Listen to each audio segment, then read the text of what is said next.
Hey, howdy, hey, welcome back to my channel. For today's video, I'm going to be reviewing RuPaul's Drag Race All-Star Season 10, Episode 1. This is the premiere episode. It was a double premiere, so there are 2 episodes out. I will be reviewing Episode 2 tomorrow, so be sure to be on the lookout for that. But in the meantime, we are going to be reviewing Episode 1. Let me know what you think about this episode down below in the comment section. Make sure to hit that like button, share, and subscribe. Become part of the Samature community. Ding! You can also follow me on my other social media platforms at Samature on all platforms. Before we do get into this, make sure to not send hate to any of the queens mentioned in this video, because that's not what these are meant for. These are meant for us to have a fun time here on this side of the interwebs, talk about all things Drag Race, and have a cute little kiki. So, we are going to get into this episode. Again, this is bracket 1, so there are 6 queens included in this episode, and I am very excited to get into it. Right from jump, I want to kind of tell y'all my thoughts in terms of this bracket, who I think is doing well.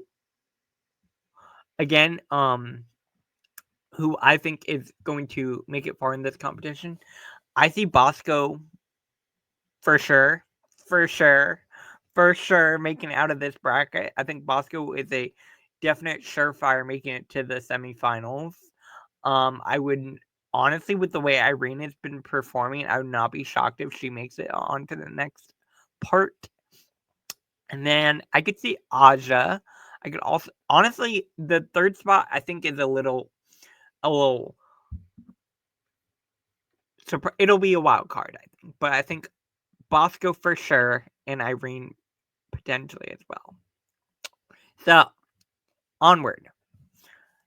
Again, semifinals, how the season is working, semifinals, there are 18 queens, going down to 9 queens, then they are competing in the semifinals to win $200,000. Up first, we have Aja, who's doing a Pokemon reference, Rosalia? Roserade? It's been a minute since I played Pokemon, but I thought this look was fierce. I think Aja is kind of just serving fierceness this season. You can tell she's much more comfortable in herself and just doing so well. Like, I love this look. I love Aja's personality on this season. I love her charisma. Aja's killing it this season. Aja is killing it this season. Next up, we have Deja Sky. I think Deja looks sickening. I love the stars on her outfit. I think her makeup is stamped, of course. I mean, Deja Sky is one of the makeup girlies, in my opinion. And she's stunning. The body transformation, incredible. She looks amazing. Shout out Deja. She's that girl. She's a diva. And I love Deja Sky. And she looks fierce. Irene the Alien, formerly Irene Dubois, coming back from season 15, the first out. One could argue she has the most to prove because she was the first out on her season, so she is coming back with a passion to win, to fight, to do well, to show what she can do, and that's low key making her kind of unstoppable so far. And she's killing it. Irene is really killing it. Again, we'll get to it further on in these episodes, but like Irene's been doing really well. Phoenix, it's been since season 3, and I was worried for Phoenix. I thought Phoenix was a wild card, and I'm worried Phoenix, again, we'll get into it later. I'm worried Phoenix is gonna get the same storyline of like Chanel from All Stars 9, where Chanel wasn't really doing super well the first few episodes. And then also she only has 3 episodes in the bracket, right? So you don't really have a whole lot of time to make up if you mess up at the beginning. It's competitive, y'all. This season is competitive. Olivia you look amazing. Amazing. I'm obsessed with the hair, obsessed with the outfit. Olivia is the diva. I love Olivia Lux. Absolute sweetheart. Oh my gosh. Huge fan of Olivia Lux, and I'm so happy she's back. She looks gorgeous. The face, I mean, Olivia's face, like, you know. Anyways, Bosco, Bosco, Bosco, the body, the face. This is a fully evolved Bosco. Like, Bosco did well on season 14. Obviously, she made it to top 5. This is the fully evolved Bosco. She's a front runner. She's a front runner. Y'all, watch out for Bosco. Bosco is that girl. She looks amazing. And the runways is, oh my god, we'll get there. We'll get there. It's fun. It's cute. They're going to do a rock and roll challenge where they all have to write their own verse, perform, choreo, all of the above. All right. So it seems like each bracket, this is my guess, again, just from the first 2 episodes, I think each bracket's probably going to have like a performance challenge, an improv challenge, and some sort of other challenge. I know we'll see what episode 3 is. I think from the trailer it was a makeover, so maybe it'll be makeover. I don't know, but I'm curious to see how this all works out. Again, we have some alliances forming already. Olivia and Aja are obviously forming an alliance since they're both in the House of Miyaki Mugler. And then also Olivia's bringing in Deja, forming the Melanated alliance, which I love. And then, of course, we have Irene and Bosco, who are really close because they've started drag together. So there are a lot of alliances forming already just within like these first 2 episodes. So I'll be curious to see how they play out. And I'll be curious to see how much of the alliances actually make a difference. Because, again, when we get to it later with those 4 points that people get to sign at the end of the episode, I think that's going to be a big factor. And I think if people continue to do the pageantry, oh, let's just give one to each of the girls, that's not really taking that that factor and using it to your advantage, because it kind of just balances out, honestly, and it leaves the front runners as the front runners. Just saying. Again, we get some alliances forming. They're all writing verses. Y'all, there's a lot of connections on this season, and I'm very excited. I love that it's a smaller group, so we're really getting to focus on the queens and focus on their friendships, on their relationships, how they feel about each other. We're going to really get to know what is happening. Granted, we are seeing like an hour long of however long each filming day is, but we are seeing a whole lot more because there are only 6 girls in the group, which I love. And again, Olivia and Aja, Irene, Bosco, kind of setting it up with like the 4. We have a walkthrough with RuPaul. Irene is saying, hey, I was eliminated first, but I'm coming back with a passion. This is it. This is my moment. And you can definitely see she's having fun with RuPaul, and she's really able to joke with RuPaul, which I love. Again, Irene, I think, is a very witty queen. She's very smart and she's very funny. So she's able to use that to her advantage, especially when interacting with RuPaul, which is going to make RuPaul fall in love with her more, you know? And I love that. We get a moment with Deja where Deja is talking about how she actually went to have surgery to have some of her fat removed. She lost 60 pounds. Also had medical complications. My shout out goes to Deja Sky. You are perfect. You are beautiful. You are stunning. That's a lot. That's a lot, I'm sure. And just my heart goes out to Deja. I love Deja. We're really getting to know the girls. This was kind of like a let's catch up. Let's kiki with RuPaul. Let's let RuPaul know. Let's let the show know what's going on with us, right? Aja is talking a little bit about her experience on the show. She's transitioned since being on the show. Yeah, I love Aja. She's that girl. Phoenix is coming back after 15 years. So Phoenix it's been a long time. So she has a lot to prove. She has a lot to show. I do feel like there's a lot of pressure since she is one of the OG girls of the show. But I think she'll handle it. We'll see. We'll see. Again, this walkthrough is kind of a quick little interview with RuPaul. Bosco's talked to RuPaul. Bosco's witty. Bosco's another one who RuPaul loves. RuPaul's able to banter with Bosco. Bosco's really quick. She's able to bounce it back right away.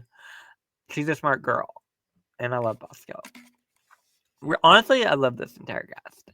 Olivia Lux. You're stunning.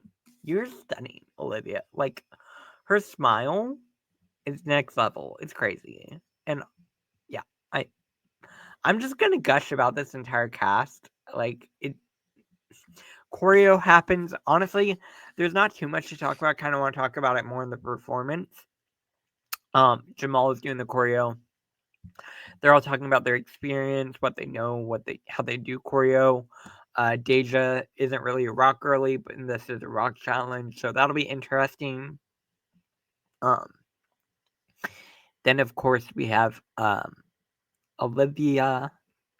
Olivia's being very soft, and that's not really what they're already setting her up for the narrative that we get for the show. I did think that was interesting, where they're like, "Oh, you're just so soft," and this is supposed to be grunge, and which is the exact critique Michelle ended up giving her later. We'll talk about that later. Phoenix, they're already kind of setting her up to be in her own head about things, which, granted, maybe that was how it was in the moment. I do feel like maybe they aren't showing us the full choreo moment. Like, they have more time than what they show on camera. So, give Phoenix a little bit more time, let her settle in, let her learn the choreo. She'll figure it out. She's a working diva, you know? So, all right. Next day, they're all getting ready and talking about how they felt. Phoenix is saying, I was really overwhelmed. Bosco's doing well. We find out the official alliance is a Mimu alliance, Miyake Mugler, between Aja and Olivia. So that's fun. That's fun. Irene and Aja end up reading each other. It's really cute. It's fun. I love seeing drag queens being drag queens, and I felt like this was a great moment. Like, they're both very funny and very quick, and this was good. This was good. This is good TV. I love it. RuPaul. So on the Amateur Hour channel, we do fab or drab. If it's fab, baby, you give it a fab, and if it's drab, it's drab. Okay. So RuPaul's look is fab. It's not my favorite look I've ever seen on RuPaul, but I think it looks good for a premiere. I think she met the challenge. So sure. Michelle looks fab. I love Michelle. Ross is there. Ross is there. And then Ice Spice is the guest judge. I thought that was interesting. I don't know. She looks nice. I don't know too much about Ice Spice. She's fine. Yeah. All right. Category is tits and slits. Up first, we have Aja serving Jinx from Pokemon meet Scaparelli. I thought this was cool. I thought it was a cool concept. I kind of did agree with Ross where her arms didn't match the chest, and that bothered me a little bit. But she looked fab, so I'm gonna give her a fab. She looked fab. I'm giving her a fab. Let me know what you think about Aja's look. Up next, we have Bosco.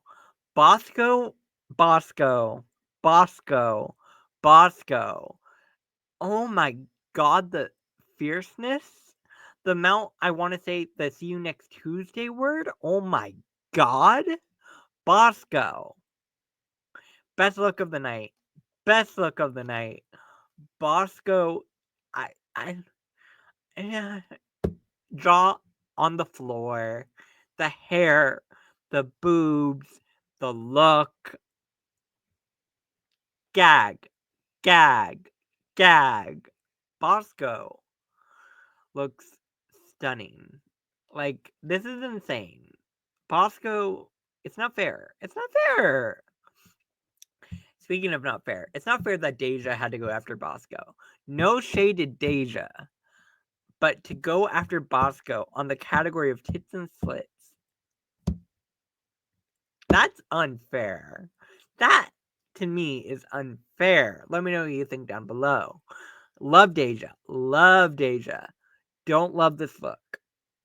I don't love this look. I'm sorry. I'm sorry. I'm sorry. Love Deja.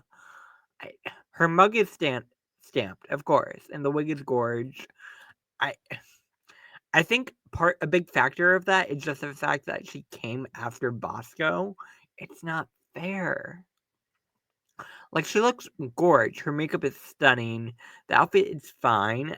It's not the most gaggy. It's not like this is an outfit I could see on a regular season. Am I being harsh? I am. But that's my opinion. That's my opinion. Let me know what you think down below. Again, Bosco, I think, just brought it to another level that I feel like a lot of the other girls weren't serving. No shade. Up next, we have Olivia Lux. Love the color on her. Love the color on her skin. She looks gorgeous. Love the mug. The mug is everything. The outfit's cute. I'll give it a fab. It's a fab. Yeah. It's not my favorite look of the night, but it's fab. Up next, we have Irene the Alien. Irene, this was wild. This was wild. This was wild. It looks fab, though. I love that Irene is really trying to, like, punch the looks and really trying to punch it in the challenges. Because, again, she has the most to prove, like I was saying. So I feel like she's trying to really show what she can do. And I think this is fab. Yeah, it's fab. Irene looks fab. I loved it. Loved the reveal. Loved all of it. Alrighty. Next up, we have Phoenix. Is that Phoenix? Yeah, that's Phoenix because it's purple.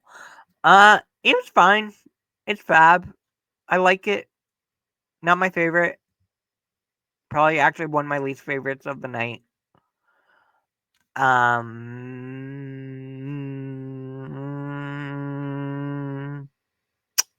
I'll give it a fab. It's still a fab. Yeah. Yeah. Alright, so the lip sync, the performance song is Winner, Winner, Chicken Dinner. Alright, we're going to go through all of the queens, give you my opinions on their performances, and all of the above. Up first, we have Aja. Aja is a performance queen. Like, she's going to stamp the girls in terms of performance. So Aja gets 10s. Aja, this was amazing. Right on jump, this is how you start it. This is how you show the girls what you do. This is fab. Aja, need I say more? Like, this was everything. Aja killed it. Killed it. Bosco. I like Bosco's performance a lot too. I think Bosco did very well. I liked her verse. I like the layers she brought to the peaks and valleys. I thought she did that very well. Yeah, she looks punk and exactly what I would wanted to see for a punk rocker challenge. So yeah, I thought Bosco did really well. Bosco was one of my faves as well. I really enjoyed Bosco. Again with the runway too. I was like gaggy. Deja Sky. I thought she was fine. I thought she did well. Was it the most memorable? Not necessarily.